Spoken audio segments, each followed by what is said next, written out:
त्याच संदर्भामध्ये आज जे काय गदारोळ चालू आहे, आज तिसऱ्या वेळेला हाऊस बंद झालेला आहे आणि अजून किती वेळा होईल सांगू शकत नाही आहे. परंतु आमचा प्रश्न आहे विरोधकांना की एकदा काय ते स्पष्ट करा की मराठ्यांना आरक्षण ओबीसी मधून द्यावं का, हा आमचा पहिला त्यांना सवाल आहे. दुसरा सवाल असा आहे, जे वडेट्टीवार हे विरोधी पक्षनेते म्हणून ज्या वेळेला ओबीसीचे नेते हाके यांच्या इथे जेव्हा उपोषणाला भेट द्यायला गेले त्यावेळेला त्यांच्या डोळ्यातून अश्रू आले. ते अश्रू नक्की कसले होते, मगरमच्छ होते का आपले माणसाचे तसे होते, हा एक आमचा त्यांना मुद्दा आहे.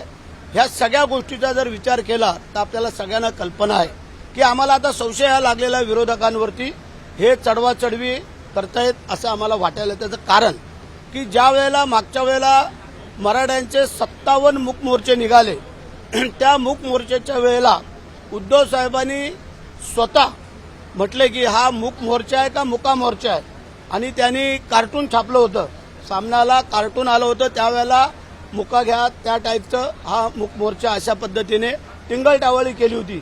आणि तेच आता जरांगेंना सपोर्ट करतायत का असं आम्हाला आता वाटायला लागलेलं आहे.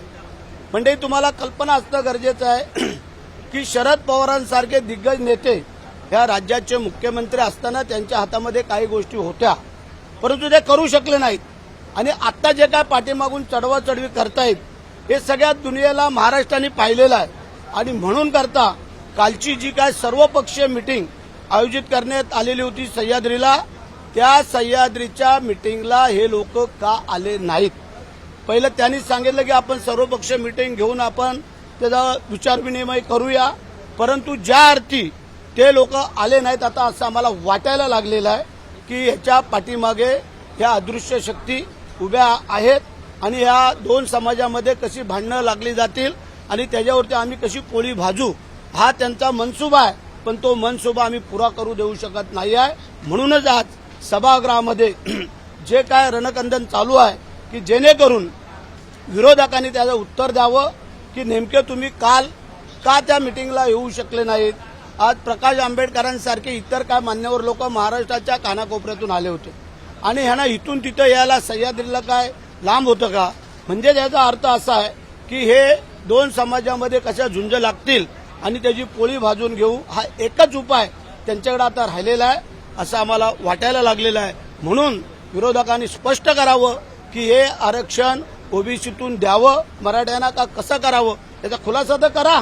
मग पुढचं काय करायचं काय नाही ते सरकार म्हणून आमचं जे काय ध्येय धोरण आहे ते आम्ही ठरवू. बरेचसे हा प्रश्न आहे की विजय वडेट्टीवार काल असं म्हणाले की विरोधकांशी चर्चाच केलेली नाहीये, म्हणून आम्ही सर्वपक्षीय बैठकीवरती बहिष्कार घालतो, याच्यावरूनच रणकंदन झालेलं पाहायला मिळत आहे. अत्यंत चुकीचं आहे. याच्या आदल्या दिवशी ती मिटिंग ठरली होती परवाच्याला, परंतु पाऊस मोठा असला होता, सगळे येऊ शकत नव्हते, म्हणून ती मिटिंग काल ठरवली. मग काल पण त्यांना तो निरोप आम्ही वाट बघत होतो, जातानाही सांगितलं, सगळं सांगितलं. पण आता पळवाटा काहीतरी शोधाव्यात म्हणून कदाचित वडेट्टीवारांनी आता तुम्हाला तसं सांगितलं असेल, पण असं नाही आहे. ज्यावेळेला सगळ्या टीव्ही चॅनलला दाखवत होते की सर्वपक्षीय मिटिंग सगळ्यांना शरद पवार उद्धव साहेब सगळ्यांना बोलवले होते, असं नव्हतं का विविध लोकांना बोलून बाकीच्यांना नाही बोलवले, परंतु त्या सगळ्यांनी एककंडी केली की या मिटिंगला जायचं नाही असं त्यांनी ठरवलं. म्हणून करता आज आम्ही त्यांना जाब विचारला. पण विरोधक म्हणतात की नाही, त्यांना आम्ही सांगितलं होतं की सभागृहात विधान भवनात चर्चा घ्या, तिकडे बंद दारात चर्चा का, जे काय होतं जनतेसमोर होतं तरी देखील सत्ताधाऱ्यांनी बंद दारात चर्चा घेतली. आता काही लोकांना आतमध्ये येता येतं नाही येता येत, हाऊस चालू आहे आणि म्हणून करता संध्याकाळी 8 वाजता हाऊस संपल्यानंतर आपण सांगितलं होतं. आपण काय दुपारची नाही मिटिंग घेतली होती मग बाबा इथं हाऊस सोडून जावं लागतंय. त्याच्यामुळे ते आता कुठलीही जरी पळवाट काढायचा प्रयत्न केला तरी त्यांना आम्ही खिंडीत गाठणार, त्यांना आता आम्ही सोडणार नाही. जय हिंद जय महाराष्ट्र. एबीपी माझा, उघडा डोळे बघा नीट.